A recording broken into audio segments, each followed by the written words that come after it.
Eh, vous avez vu où j'ai dormi, moi? On est seul au monde, hein. Je peux vous dire, hein, pour coucouner en amoureux, c'est le top du top. Là, vous allez me dire, il a sûrement caillé pendant la nuit. Que nenni! Regardez, ils ont pensé à tout. Il y a même un matelas chauffant. Et vous avez vu cette vue de dingue, regardez, soit tout là-haut les étoiles, ou alors en plein sur la nature. Et alors avec un peu de chance, hein, même les écureuils viennent vous voir pendant la journée. C'est pas beau ça? Et franchement ici, c'est du 100% insolite, hein. Là-bas, tout là-bas, on voit des tree tents, les tentes dans les arbres, ou encore là-bas, des roulottes. C'est le top du top.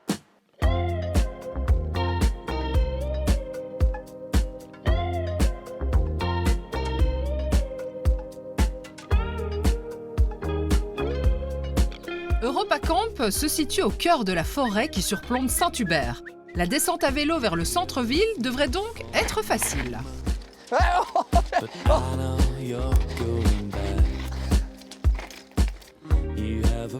Ouf, il est arrivé en bas, sain et sauf. Bon, comme vous le savez, hein, je me trouve dans la ville de la chasse, mais il n'y a pas que la chasse à Saint-Hubert. Non, non, non, non. Il y a plein de choses à faire, comme par exemple le parc à gibier, mais surtout, hein, l'incontournable, en tout cas moi j'adore, c'est la basilique Saint-Hubert. Et alors quand je lis, hein, 2-3 mots, majestueuse et élégante. Ah, ça donne vraiment envie. Allez, hop, on y va. Regardez-moi comme elle est belle cette basilique. Et moi je vais être franc avec vous, hein. Personnellement, je trouve que c'est une des plus belles façades religieuses de tout le pays, avec ce style baroque que j'adore. Et puis surtout, regardez, tout en haut, il y a The Légende. À votre avis, qui c'est? Allez, devinette. Devinette, en même temps on est où? À Saint-Hubert, donc c'est qui? Bah Saint-Hubert, ouais. Puis en même temps, je dois aller par là. Donc...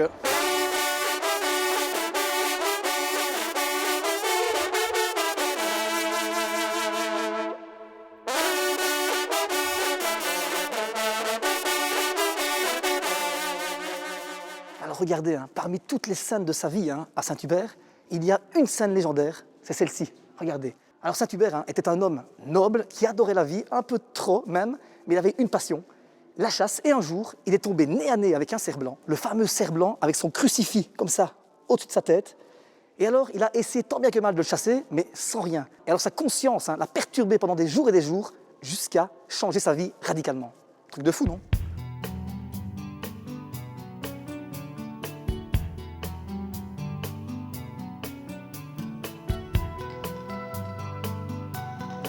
Jacqueline, bonjour! Bonjour Candy, ça va? Bonjour.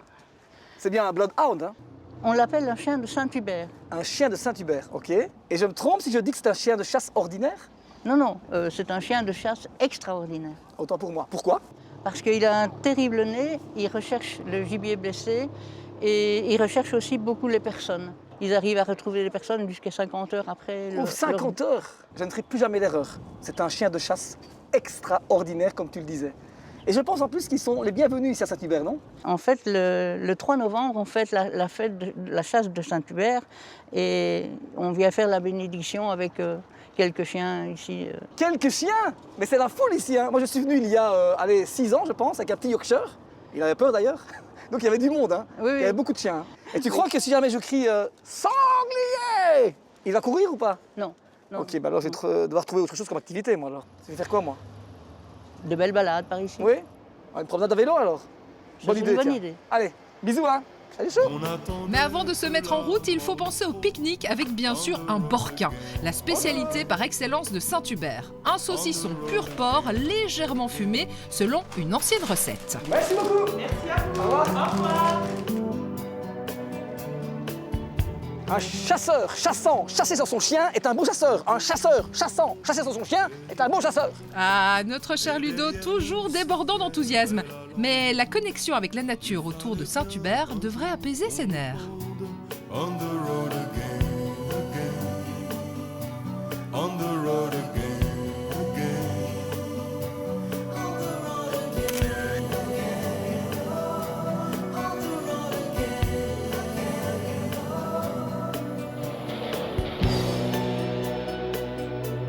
Marie-Ève, comment tu vas? Ben salut Ludo, mais qu'est-ce que tu fais encore là? Bah, je te dérange ou quoi? Ah non, c'est toujours un plaisir, bienvenue au fourneau. Merci beaucoup, mais tu sais que j'adore l'endroit, moi. Hein. Et je dois dire, à chaque fois que je viens ici, le charme opère. Oui, ça ne m'étonne pas. C'est vrai, hein? Ouais. Moi, je suis venu ici combien de fois? 4 fois, hein? C'est ça? Au moins. Je connais bien l'endroit. Ouais. Mais beaucoup de gens ne connaissent pas encore l'endroit. Mais qu'est-ce qu'ils ont raté, ces gens-là?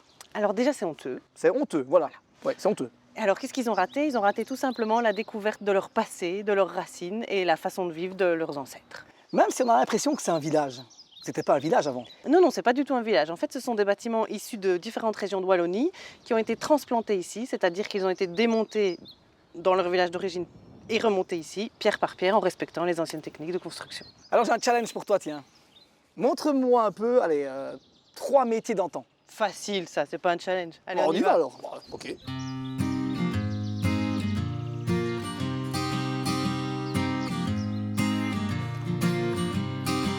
Et où tu m'emmènes là? Devine. Bon écoute, franchement entre nous ton challenge, c'est facile hein. C'est le boulanger ça. Eh ben non, Le pâtissier. plus. Bah le chocolatier. Non plus. Mais c'est quoi alors? Alors il faut savoir qu'à l'époque, il n'y avait pas tout ça dans les villages. Donc il y avait un fourni, un four à pain par village en général, où chacun venait faire son pain. Ah ouais. Voilà, on est donc bienvenue dans l'atelier du galochier. Galochier. Et je vois qu'il n'y avait pas que des sabots à l'époque hein. Il n'y avait pas que des sabots, non. Certains pouvaient se permettre de porter des chaussures, donc des galoches. La grande classe quoi. La grande classe. C'est quand même dingue hein, Marie-Ève. Quand tu fais la comparaison entre l'époque et maintenant, et que tu dis que maintenant les gens quand il manque un produit, par exemple de la coriandre dans un magasin, ils râlent.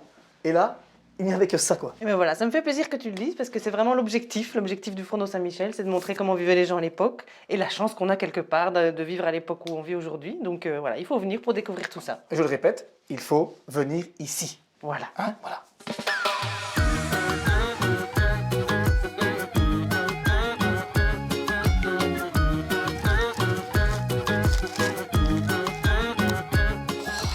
Et je vous rassure, hein, ce n'est pas que pour moi ça. J'ai pensé aussi à l'équipe. Vous êtes contents? Allez, venez les amis.